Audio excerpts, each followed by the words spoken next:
নমস্কার। প্রথম পানিপথের যুদ্ধে জয় লাভের পর বাবর রাজপুতদের বিরুদ্ধে অগ্রসর হন। সে সময় রাজপুতানার রাজ্যগুলির মধ্যে মেবার ছিল সর্বশ্রেষ্ঠ।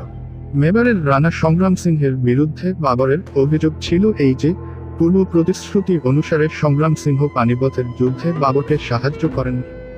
অন্যদিকে সংগ্রাম সিংহের অভিযোগ ছিল এই যে, বাবর কালপি, বায়ানা প্রভৃতি অঞ্চল দখল করে প্রতিশ্রুতি লঙ্ঘন করেছে। কিন্তু প্রকৃতপক্ষে ভারতে বাবরের যুদ্ধ প্রস্তুতি লক্ষ্য করেই সংগ্রাম সিংহ তাকে বাধা দেন। তিনি কিছু রাজপুত রাজা ও আফগানদের দলে টেনে এনে নিজের শক্তি বৃদ্ধি করেন।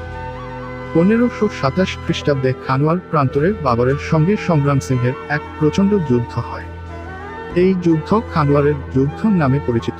রাজপুতদের বীরত্ব এবং কয়েক লক্ষ অশ্বারোহী সেনা ও 500 হাতির এক বিশাল বাহিনী থাকা সত্ত্বেও বাবরের গোলন্দাজ বাহিনীর কাছে তারা রণকৌশলে পরাস্ত হয়।